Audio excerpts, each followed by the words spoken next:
உங்களுடைய வாழ்க்கையிலையும் நீங்க செழிக்க கூடாதபடிக்கு, நீங்க முன்னேறக்கூடாதபடிக்கு சில பேர் சொல்றாங்க, எப்படி இந்த சபை வளருதுன்னு பார்ப்போம், எப்படி நீங்க முன்னேறீங்கன்னு பார்ப்போம் அப்படின்னு அவங்க சொல்றாங்க, எப்படி அவங்க மாறுறாங்கன்னு பார்ப்போம்னு சொல்றாங்க.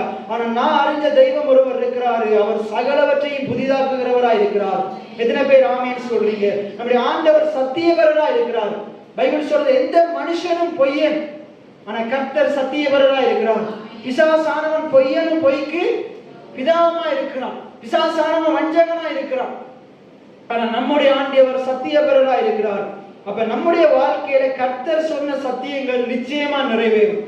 1000 பேர் 1000 வார்த்தைகளை பேசினாலும், நம்மளை குறிஞ்சி வஞ்சகமான வார்த்தைகளை பேசினாலும், நம்மளை குறிஞ்சி 1000 பேர்கிட்ட குறை சொன்னாலும், என் சார்பாக நிற்கிற கர்த்தர் ஒருவர் இருக்கிறார். சரி, ஆகையினால இந்த வசனத்தை நீங்க தெளிவா பாருங்க. இன்னைக்கு உங்களை குறிச்சு, இந்த இடத்துல இருக்கிறவங்களை குறிச்சு நிறைய பேர் என்ன செய்யறாங்களாம்? பொய்யான காரியங்களை பேசுகிறார்களாம். அதை சொல்லுது பாருங்க 9வது வசனத்துல, அவர்கள் வாயில் உண்மை இல்லை, அவர்கள் உள்ளம் கேடுபாடு உள்ளது. ஏன் அவங்க வாய் முழுவதும் பொய்யா பேசுறாங்கண்டா, ஏன் அவங்க வாய் முழுவதும் மற்றவனை குறிச்சு குறை பேசுறா, அவங்களுடைய உள்ளம் கேடான உள்ளமா இருக்குது. கேடான உள்ளமா. அதான் புதிய ஏற்பாட்டு ஆண்டவர் சொல்றாரு, இருதயத்தின், ஒரு மனுஷனுடைய இருதயத்தின் நிறைவினால் வாய் பேசும். அவருடைய இருதயம் முழுக்க கேடான காரியங்கள், தூசணங்கள், என மற்றவனை குறிச்சு தேவையில்லாத காரியங்கள் உள்ள இருக்குமா இருந்தா வாய் முழுக்க அதைத்தான் பேசுவான். ஆனா இருதயமும் வாய் முழுக்க சத்தியம் இருக்கிறவன் சத்தியத்தை தான் பேசுவான். எத்தனை பேர் ஆமேன்னு சொல்றீங்க? நான் கடந்த 2-3 வருடங்களாக இந்த இடத்துல ஒவ்வொரு பிரசங்கத்திலையும் நான் குறிப்பா சொல்றேன் என்னன்னா, நான் பண்ணுகிற பிரசங்கங்கள் உங்களோட வாயிலையும் இருதயத்திலையும் இல்லாட்டி உங்களோட வாழ்க்கை என்ன செய்ய போறது இல்லை, மாற போறதே இல்லை. நிறைய பேர் இருந்து கேட்கிறாங்க, வெளியே போனோடனே தூசணங்களும் தேவையில்லாத வார்த்தைகளும் மற்றவனை குறிச்சு குறை பேசுற காரியங்களும் தான் இருந்து கொண்டிருக்கு.